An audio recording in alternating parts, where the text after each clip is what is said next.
Hello everyone, आज के video में हम पढ़ने वाले हैं क्लास 8 का इंग्लिश चैप्टर 2 हम स्टार्ट कर रहे हैं। चैप्टर 2 का नाम है स्लीप। आज के वीडियो में हम इस चैप्टर को पढ़ेंगे, इसका हिंदी मीनिंग जानेंगे एंड इसमें जितने सारे वर्ड मीनिंग्स वगैरह दिए गए हैं सभी को हम लोग देखेंगे एंड इस चैप्टर में जितने भी सारे क्वेश्चंस दिए गए हैं सभी क्वेश्चंस को हम लोग एक एक करके सॉल्व करेंगे। अगर आपने चैप्टर 1 का वीडियो नहीं देखा है तो जाके देख लीजिए, प्लेलिस्ट में आपको मिल जाएगा एंड क्लास 8 इंग्लिश का प्लेलिस्ट आपको इस वीडियो के लास्ट में एंड स्क्रीन पर मिल जाएगा। एंड आप लोग अगर चैनल पर नए हैं तो चैनल को सब्सक्राइब कर लीजिए, बेल आइकन को प्रेस कर लीजिए ताकि आपको मेरे फ्यूचर वीडियोस के नोटिफिकेशन मिल सके। एंड अगर आपको ये वीडियो थोड़ी सी भी हेल्पफुल लगेगी तो प्लीज़ वीडियो को लाइक कर दीजिएगा एंड अपने दोस्तों के साथ वीडियो को जरूर शेयर कर दीजिएगा। तो चलिए हम वीडियो को स्टार्ट करते हैं।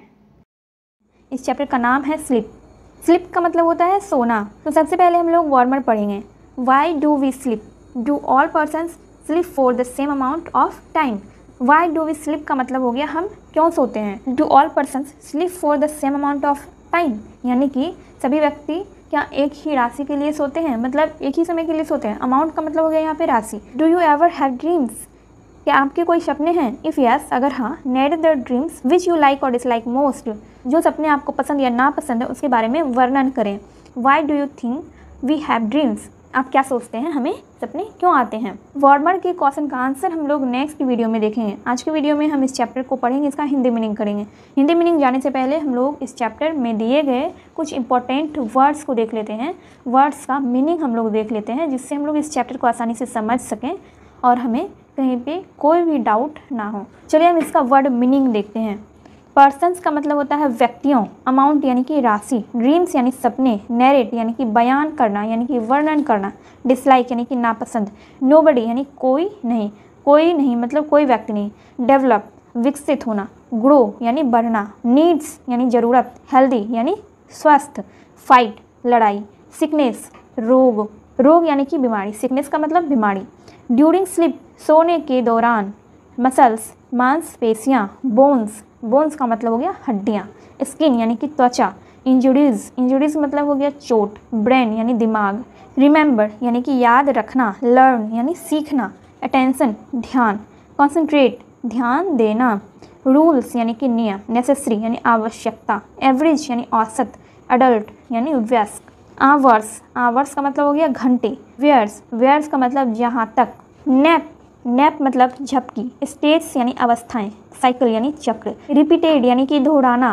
डीप स्लीप यानी गहरी नींद, ब्रीदिंग का मतलब हो गया सांस लेना, हार्ट रेट का मतलब हृदय गति, मोशनलेस यानी कि स्थिर, रैपिड आई मूवमेंट, तो इसी को इस चैप्टर में REM करके लिखा गया है। रैपिड आई मूवमेंट को ही REM लिखा गया है। इसका मतलब हो गया आँखों की तीव्र गति, अल्टरनेटिंग यानी कि क्रम से या एक के बाद दूसरा, यूजुअल यानी कि सामान्य रूप से, ऑक्यूर्स यानी घटित होना, अर्ली यानी शीघ्र, फेज यानी कि चरण, इन्वॉल्व्स यानी शामिल, मोस्टली यानी अधिकतर, लेटर यानी बाद में, वेरिंग यानी कि भिन्न, पीरियड्स यानी काल, ऑलमोस्ट यानी लगभग, शटनली मतलब हो गया निश्चित रूप से, बॉडीली फंक्शंस यानी कि शारीरिक कार्य, टेम्परेचर का मतलब तापमान, बिकॉज का मतलब हो गया क्योंकि, कीप्स यानी कि रखता है, रेगुलर यानी कि नियमित, नॉर्मली यानी साधारण, लोएस्ट यानी कि निम्नतम, मिडिल यानी मध्य, हाईएस्ट यानी उच्चतम, आफ्टरनून यानी कि दोपहर, इनफ यानी कि काफ़ी, क्रिएटिव यानी कि रचनात्मक, थिंक यानी सोच, मूड यानी मनोदशा यानी कि भाव, फॉरगेट यानी भूल जाओ, डिसीजंस यानी कि फैसले, ट्रबल यानी कि मुसीबत, लिसनिंग यानी कि सुनना, पेरेंट्स यानी माता पिता, टीचर्स यानी शिक्षक, पेशेंट यानी मरीज, फ्रेंड्स यानी दोस्त, समटाइम्स यानी कभी कभी, एवरीवन यानी कि प्रत्येक, डिफ़िकल्टी यानी परेशानी, हार्म यानी हानि, टायर्ड थका हुआ, इरिटेबल चिड़चिड़ा, लॉस यानी हानि, हाउएवर यानी हालांकि, अवेक का मतलब हो गया सचेत या जागना, बिहेव यानी कि व्यवहार, स्ट्रेंजली यानी कि अजीब, एबिलिटी यानी क्षमता, जजमेंट यानी विचार या निर्णय, इम्पायर्ड का मतलब बिगड़ा। कुछ और वर्ड मीनिंग यहाँ पर है क्योंकि ये चैप्टर बहुत ही लंबा है तो इसके वर्ड मीनिंग भी थोड़े ज़्यादा हैं। आप चाहें तो इस वर्ड मीनिंग का स्क्रीनशॉट ले सकते हैं या फिर इसको अपने कॉपी में नोट कर सकते हैं। ये वर्ड मीनिंग आपको इस चैप्टर में काम तो आएगा ही, लेकिन आगे भी आपको ये वर्ड मीनिंग बहुत ही काम आने वाला है। चलिए हम लोग आगे देखते हैं। इमेजिन यानी कि कल्पना, स्ट्रेंज यानी अजनबी या अजीब, डिरेंज्ड यानी कि विक्षिप्त या उलझा हुआ, सीरियस यानी कि गंभीर, वरी यानी चिंता, डिप्रेशन यानी अवसाद, इन्वायरमेंट मतलब वातावरण, अफेक्ट यानी को प्रभावित करना, नॉइज यानी शोर, लाइट यानी प्रकाश, हीट यानी गर्म, पेन यानी दर्द, इलनेस यानी कि बीमारी, सिकनेस का मतलब भी बीमारी या रोग होता है, इलनेस का मतलब भी बीमारी या रोग, एक्सेप्ट यानी कि स्वीकार, टेम्पोररी मतलब अस्थायी, स्लीपलेसनेस यानी कि अनिद्रा, मतलब जिसको नींद नहीं आती है उसको हम कहते हैं अनिद्रा, सीकिंग यानी कि मांग, एडिक्टेड यानी कि लीन या लत लगना, पिल्स यानी गोलियाँ, एडिक्टेड मैंने यहाँ भी लिखा और यहाँ भी लिखा है, तो इसका मीनिंग हो गया लीन या लत लगना, क्योर यानी कि इलाज, डिसऑर्डर यानी विकार, इंसोमिनिया यानी कि अनिद्रा की जो बीमारी है उसको इंसोमिनिया नाम दिया गया है, अवॉइड यानी कि टालना, आइडेंटिफाई यानी पहचानना, रिमूव यानी कि हटाना। तो ये सारा वर्ड मीनिंग हो गया इस चैप्टर का। चलिए हम इस चैप्टर का हिंदी मीनिंग देखते हैं। Nobody knows why we sleep, but we all need to। मतलब कोई नहीं जानता कि हम क्यों सोते हैं, लेकिन यह हम सब के लिए ज़रूरी है। Sleep helps our body and brain develop and grow. सोना हमारे लिए बहुत ज़रूरी है और ये हमें हमारे बॉडी को और हमारे ब्रेन को डेवलप और ग्रो करने में हेल्प करता है। डेवलप और ग्रो यानी कि हमारे ब्रेन को और हमारे बॉडी को विकसित करने में, बढ़ाने में मदद करता है। Our body needs sleep to stay healthy and fight sickness. हमारे शरीर के स्वस्थ रहने के लिए और बीमारियों से लड़ने के लिए हमारा सोना जरूरी है।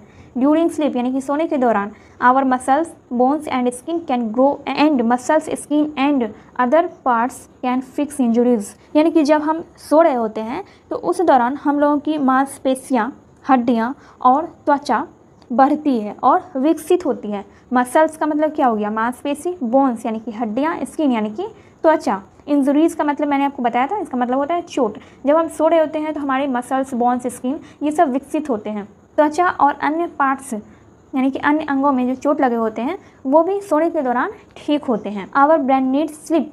हमारे दिमाग के लिए, हमारे मस्तिष्क के लिए सोना ज़रूरी है। Sleep helps our brain to remember what we learn. सोने से हमारा दिमाग याद रख पाता है कि हमने क्या सीखा है। हम जो पढ़ते लिखते हैं या फिर जो भी हम एक्टिविटी वगैरह करते हैं, जो भी सीखते हैं, वो तभी याद रहेगा जब हम अच्छी नींद ले पाएंगे। अगर हम अच्छी नींद नहीं लेंगे तो हमारे दिमाग को कुछ भी याद नहीं रहेगा, दिमाग सही से काम नहीं करेगा। इसलिए यहाँ पर लिखा गया है, यहाँ पर बोला गया है कि sleep helps our brain to remember what we learn. यानी कि हम क्या सीखते हैं उसे याद रखने में ब्रेन हमारी हेल्प करता है। It also helps brain to pay attention and concentrate. यह हमारे दिमाग को ध्यान केंद्रित करने में भी बहुत मदद करता है। हम किसी भी चीज़ पर अच्छे से ध्यान तभी दे पाएंगे जब हमारा ब्रेन सही रहेगा। नेक्स्ट पैराग्राफ है, there are no rules about how much sleep is necessary. इसका कोई नियम नहीं है कि इसको कितना सोना चाहिए, यानी कि नींद हमारे लिए कितना ज़रूरी है इस बारे में कोई नियम तय नहीं है। But an average adult स्लीप्स for 7 hours and 20 minutes। लेकिन औसतन वयस्क जो होते हैं वो 7 घंटा और 20 मिनट सोते हैं। About 8% adult are happy with 5 hours or less of sleep and 4% want 10 hours और मोर। मतलब कि करीब 8% वयस्क जो होते हैं 5 घंटे या उससे भी कम नींद से संतुष्ट हो जाते हैं, जबकि 4% लोग ऐसे होते हैं जिनको 10 घंटे से भी ज़्यादा सोने की ज़रूरत महसूस होती है। Children at the age of 5 to 12 years need 10 to 11 hours of sleep each night. यानी कि 5 से 12 वर्ष के जो बच्चे होते हैं, बच्चों को 10 से 11 घंटे नींद की ज़रूरत होती है। आगे है, babies need between 14 to 18 hours whereas the elderly need less than they did when young। they often take a nap during the day। यानी कि जो शिशु होते हैं, छोटे बच्चे जो एकदम जिसको हम इन्फेंट कहते हैं, इन्फेंट का मतलब हो गया नवजात शिशु जो होते हैं, शिशुओं को 14 से 18 घंटे सोने की ज़रूरत होती है। तो वहीं पे बुजुर्गों, एल्डरली यानी कि बुजुर्गों को उतनी नींद की ज़रूरत नहीं होती है। बूढ़े बुजुर्गों को दिन के समय में झपकी लेना ज़रूरी हो जाता है। झपकी लेना मतलब 5 से 10 या 15 मिनट तक सोना, उसको हम झपकी लेना कहते हैं। तो बूढ़े बुजुर्गों को झपकी लेने की ज़रूरत होती है। दिन के समय में वो किसी भी तरह नैप ले सकते हैं, यानी कि झपकी ले सकते हैं। तो सबसे ज़्यादा सोने की ज़रूरत होती है बेबीज़ को, वो 14 से 18 घंटे तक सोते हैं। There are 5 stage in 1 sleep cycle. एक स्लीप साइकिल में, एक सोने के चक्र में 5 स्टेज होते हैं, यानी कि 5 चरण होते हैं। यानी कि सोने के एक दौर में 5 चरण होते हैं। Each sleep cycle takes about 90 minutes. तो इसमें से प्रत्येक चरण 90 मिनट का होता है. The sleep cycle is repeated 5 or 6 times during the night. रात भर में यह नींद का चरण 5 से 6 बार दोहराता है. During the stage 1 and 2, you first fall asleep but are not yet in a deep sleep. तो यहाँ पर ये बोल रहा है कि पहले या दूसरे चरण में तुम सो जाते हो पर तुम गहरी नींद में नहीं जाते हो. फिर है during the stage 3 and 4 you are in a deep sleep. लेकिन तीसरे और चौथे चरण में तुम गहरी नींद में चले जाते हो. You breathing and heart rate slow down and your body is motionless. यानी कि तुम्हारे सांस लेने की गति और हृदय की गति धीमी पड़ जाती है. स्लो डाउन यानी कि धीमी पड़ जाती है. And your body is motionless, और तुम्हारा शरीर मोशनलेस हो जाता है यानी कि शांत हो जाता है.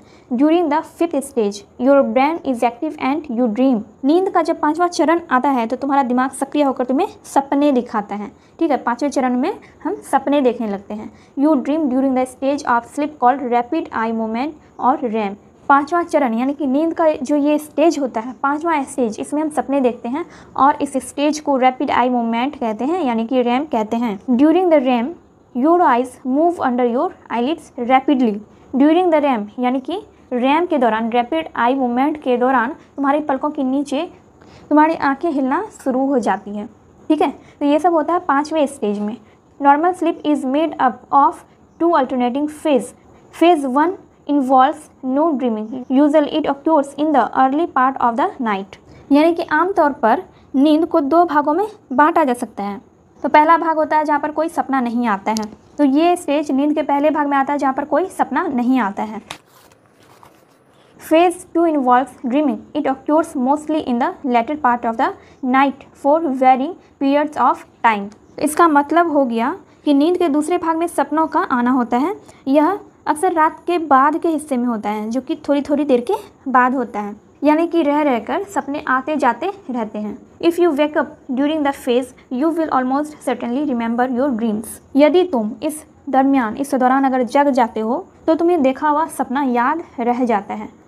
ठीक है, अगर आप इस स्टेज के दौरान जग जाएंगे तो आपको देखा हुआ सपना याद रह जाएगा. तो when we sleep the bodily functions slow down, body temperature falls. When we sleep यानी कि जब हम सोते हैं, the bodily function slow down, शारीरिक कार्य धीमा हो जाता है. बॉडी टेम्परेचर फॉल्स, शरीर का तापमान गिरने लगता है या गिरता है. बॉडी टेम्परेचर फॉल्स यानी कि शरीर का तापमान गिरता है. This is because our body keeps to a regular 24 hour cycle during which body temperature rises and falls at fixed time. इसका मतलब ये हुआ कि ऐसा इसलिए है क्योंकि हमारा शरीर एक नियमित 24 घंटे के चक्र में रहता है जिसके दौरान शरीर का तापमान बढ़ जाता है और एक अनिश्चित समय पर गिर जाता है. Normally body temperature is lowest in the middle of the night and the highest in the afternoon. मतलब सामान्यतः शरीर का तापमान मध्य रात्रि में सबसे कम होता है और दोपहर में सबसे ज़्यादा होता है. When you get enough sleep, you can pay attention better in school, be creative and think of new ideas, fight sickness so you stay healthy, be in a good mood and get along well with friends and family. When you get enough sleep, you can pay attention better in school. इसका मतलब ये हुआ कि जब आप पर्याप्त नींद लेते हैं तो आप स्कूल में बेहतर ध्यान दे सकते हैं. Be creative and think of new ideas, मतलब कि आप नए विचारों के बारे में सोच सकते हैं. Fight sickness so you stay healthy, बीमारियों से लड़ सकते हैं ताकि आप स्वस्थ रहें. Be in a good mood and get along well with friends and family, एक अच्छे मूड में अपने दोस्तों और परिवार के साथ रहें. If you don't get enough sleep, मतलब जब आप पर्याप्त नींद नहीं ले पाते हैं, you can forget what you learned, तब आप भूल जाते हैं कि आपने क्या सीखा. Have trouble making decision, और आपको निर्णय लेने में भी कठिनाई होती है. Be in a bad mood, जब आप बुरे मूड में होते हैं. Have trouble playing games, तो आपको खेल खेलने में कठिनाई होती है. Have trouble listening to parents and teacher, माता पिता और शिक्षकों को सुनने में कठिनाई होती है. मतलब जब आप बुरे मूड में होते हैं तो आप कोई भी गेम अच्छे से नहीं खेल पाते हैं और आपके माता पिता या फिर टीचर कुछ बोलते हैं तो आपको उनकी बातें अच्छी नहीं लगती हैं, आप बहुत इरिटेट हो जाते हैं. And be less patience with friends brothers and sisters, और आप अपने दोस्तों और भाई बहनों के साथ धैर्य नहीं रख पाते. तो बुरे मूड में रहने से क्या होता है, इंसान के अंदर चिड़चिड़ापन आ जाता है. Sometimes everyone has difficulty in sleeping, but if you miss a couple of hours of sleep, no harm is done. कभी कभी सभी को नींद लेने में कठिनाई होती है, लेकिन अगर आप 1 से 2 घंटे की नींद मिस कर देते हैं, यानी कि 1 से 2 घंटे की नींद छोड़ देते हैं, उससे कोई हानि नहीं होती है। You may feel tired and irritable the next day. आप अगले दिन थका हुआ महसूस करते हैं और इरिटेबल हो जाते हैं, इरिटेट हो जाते हैं। But the body should makes up for the loss. लेकिन आपका शरीर नुकसान के लिए तैयार हो जाता है। हाउएवर, हालांकि if you try to stay awake night after night you soon begin to behave strangely. हालांकि यदि आप रात के बाद रात में जागते हैं तो आपका व्यवहार बहुत ही अजीब सा हो जाता है। You lose the ability to concentrate and your judgement gets impaired. आप अपने ध्यान केंद्रित करने की क्षमता और निर्णय लेने की क्षमता को खो देते हैं। You begin to imagine strange thing and your behaviour becomes deranged. मतलब आप अजीब तरह की कल्पना करने लगते हैं और आपका बिहेवियर यानी कि आपका व्यवहार बहुत ही असामान्य हो जाता है। डिरेंज्ड का मतलब हो गया असामान्य या विक्षिप्त। A lot of people have serious sleep problems.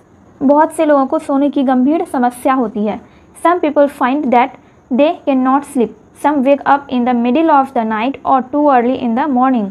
कुछ लोग सो नहीं पाते हैं और कुछ लोग आधी रात तक जागते हैं या सुबह जल्दी उठते हैं। There are a number of causes.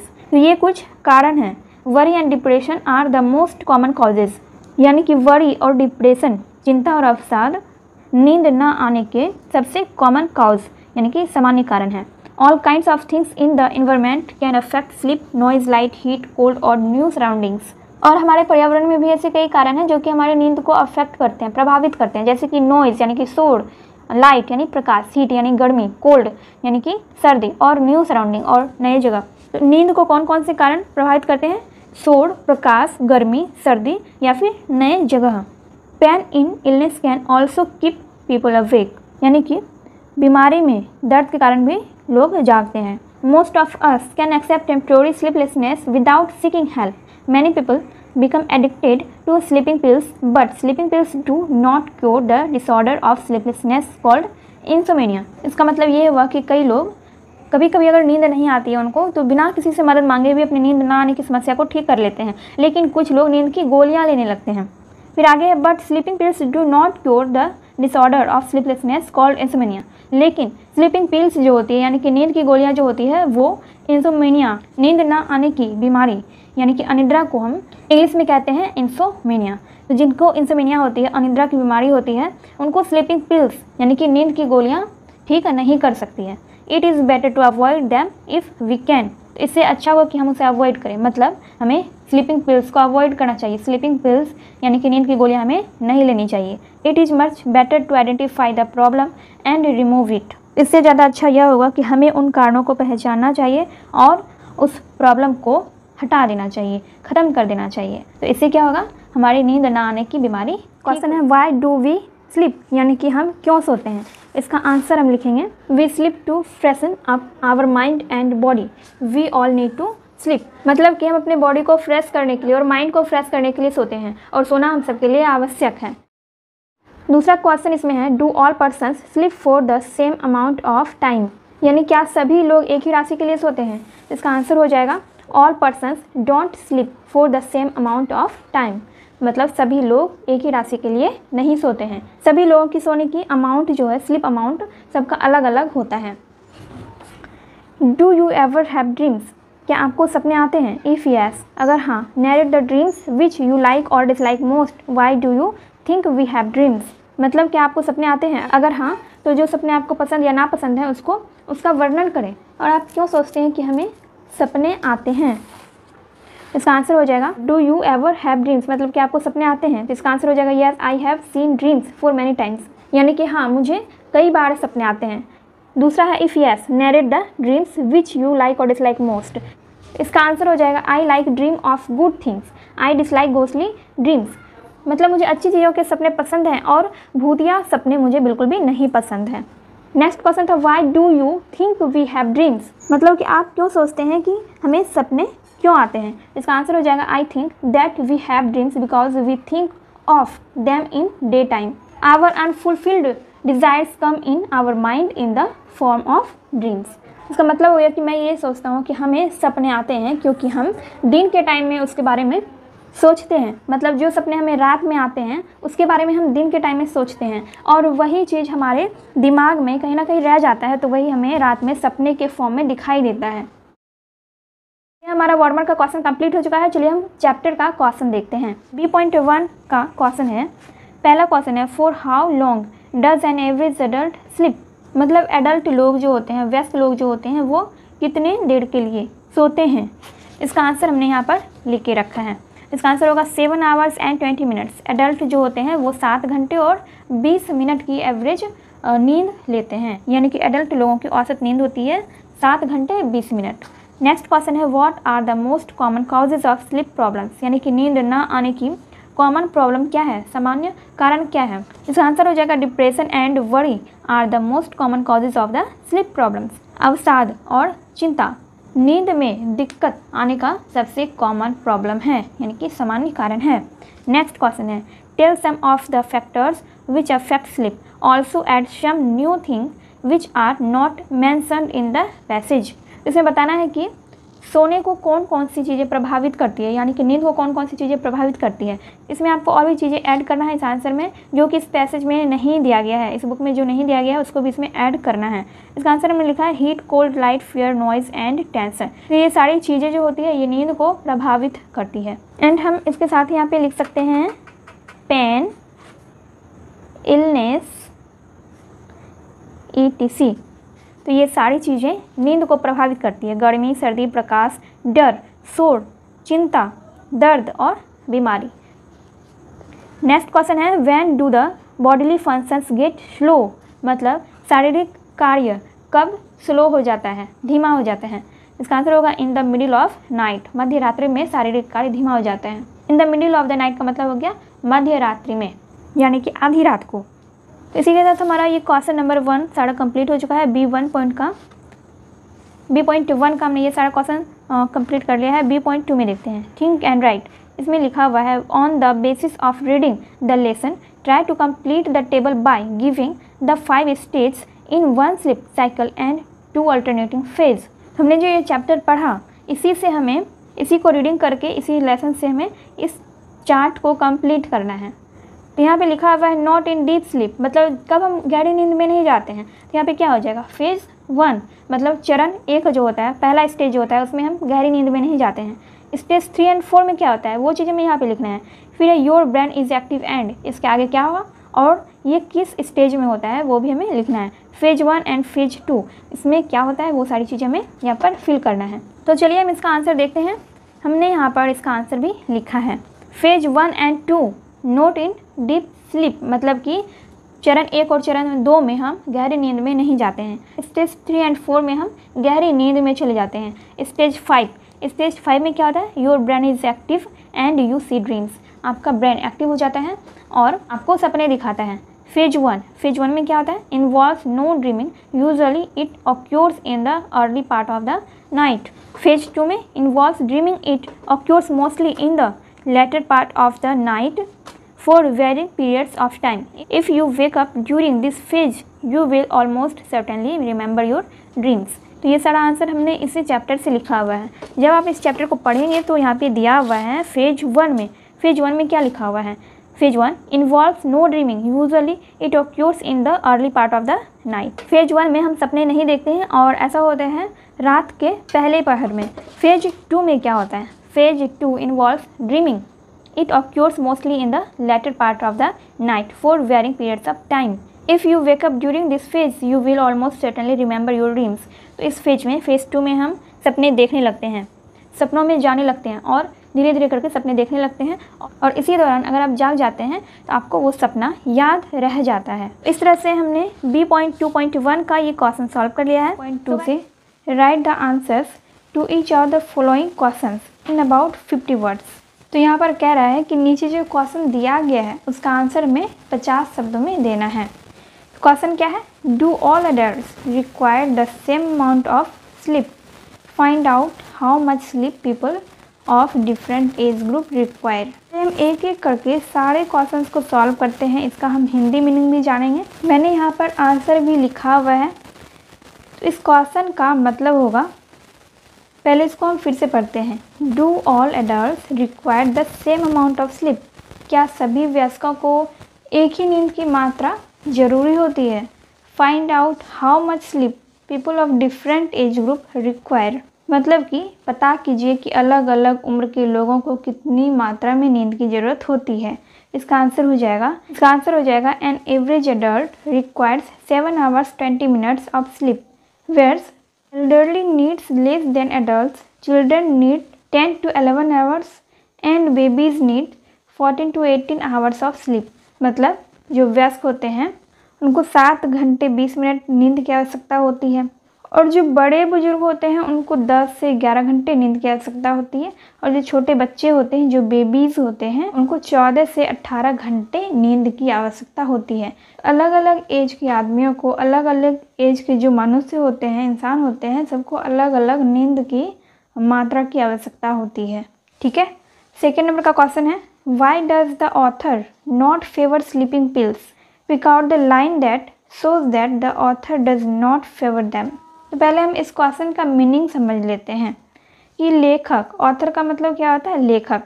तो लेखक स्लीपिंग पिल्स लेने के फेवर में यानी कि पक्ष में क्यों नहीं है? स्लीपिंग पिल्स का मतलब होता है नींद की गोलियाँ। नींद की गोलियाँ लेने के फेवर में क्यों नहीं है? Pick out the line that shows that the author does not favour them. मतलब वैसे लाइन को चुनिए जिससे यह पता चलता हो या फिर जो यह दिखाता हो कि ऑथर यानी कि लेखक स्लीपिंग पिल्स लेने के फेवर में नहीं है। The author avoid sleeping pills because this pills become their addiction and it does not cure their sleeplessness disorder. इसका मतलब हो गया कि लेखक स्लीपिंग पिल्स को अवॉइड करते हैं, मतलब स्लीपिंग पिल से बचते हैं।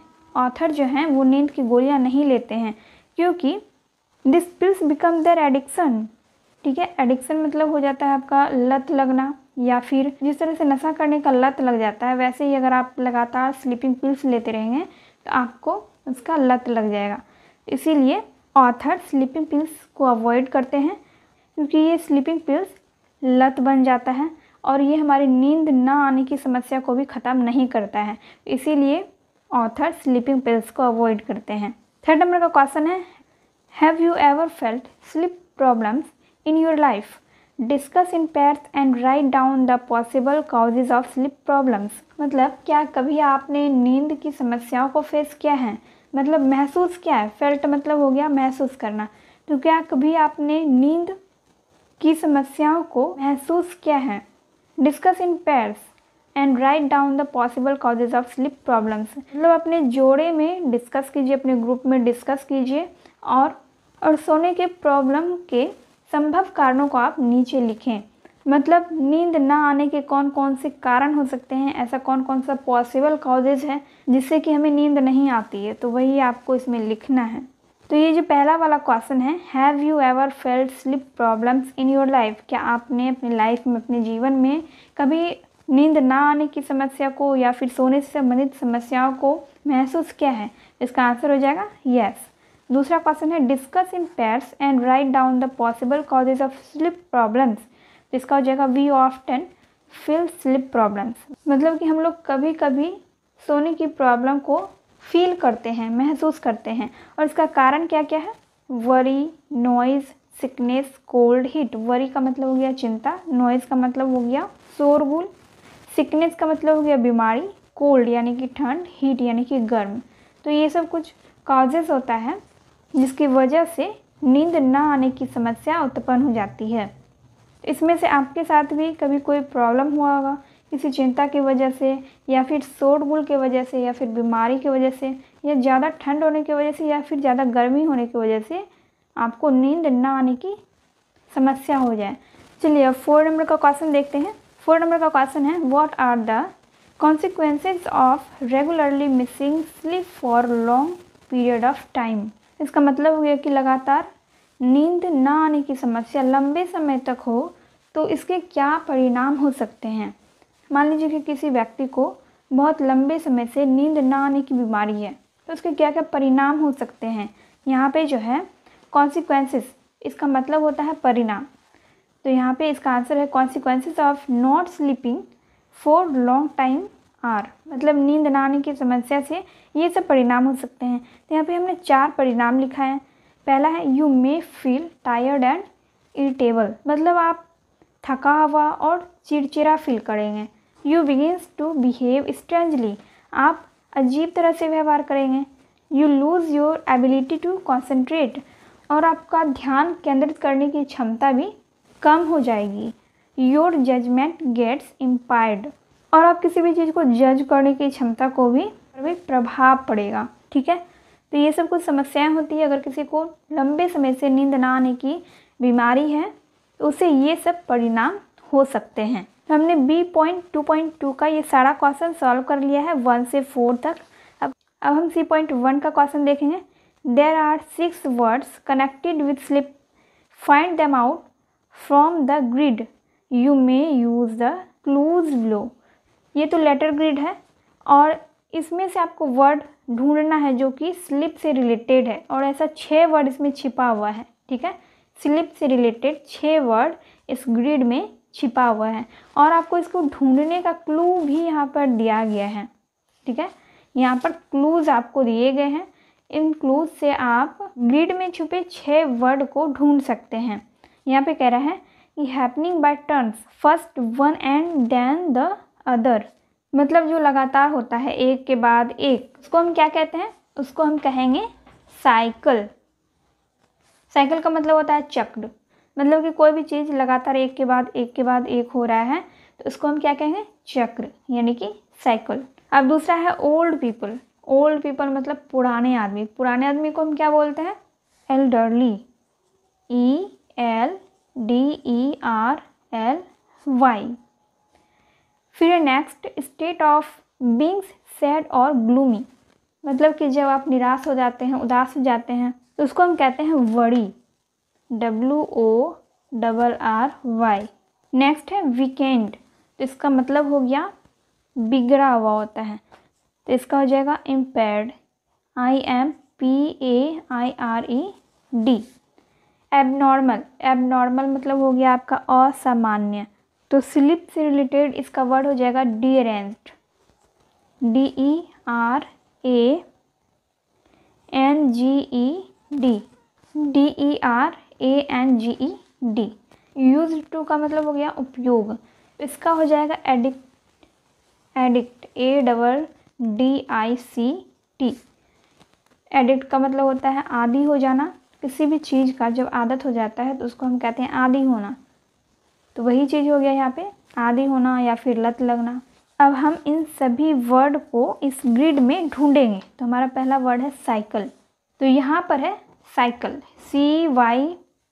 CYCLE, तो इसको हम इस तरह से घेर देंगे। ठीक है, ये आपका एक वर्ड हो गया। दूसरा वर्ड है आपका एल्डरली, तो ये वाला यहाँ पर है। एल्डरली मतलब हो गया जो बड़े बुजुर्ग होते हैं उसको हम कहते हैं एल्डरली। तीसरा है वरी, वरी मतलब होता है चिंता। चौथा है इम्पेयर्ड, तो यहाँ पर है इम्पेयर्ड। पांचवा है डिरेंज्ड, तो यहाँ पर डिरेंज्ड है। और लास्ट वाला हमारा वर्ड है एडिक्ट, ADDICT, तो यहाँ पर हो गया हमारा लास्ट वाला वर्ड। ठीक है, तो इस तरह से हमारा ये क्वेश्चन भी सॉल्व हो चुका है C.1 का। अब हम C.2 देखेंगे। इसमें कह रहा है कि read the following sentences carefully, मतलब हमें इन सभी सेंटेंस को ध्यानपूर्वक पढ़ना है। पहले हम पढ़ेंगे, समझेंगे, उसके बाद नीचे जो क्वेश्चन दिया गया है उसको भी हम सॉल्व करेंगे। तो फर्स्ट नंबर में है the elderly needs less slip. ठीक है, यहाँ पे जो अंडरलाइन किया गया है वर्ड, उस पर आपको ध्यान देना है। When we sleep the bodily functions slow down, the elderly need less sleep, मतलब कि जो बुजुर्ग लोग होते हैं उनको कम नींद की आवश्यकता होती है। When we sleep the bodily functions slow down, जब हम सोते हैं तो हमारा शारीरिक कार्य धीमा हो जाता है। यू सून बीइंग टू बिहेव स्ट्रेंजली, आप जल्द ही अजीब व्यवहार करने लगते हैं। ठीक है, तो यहाँ पर ये जो वर्ड दिया गया इसमें देखिए सब में एल वाई और एल वाई लगा हुआ है।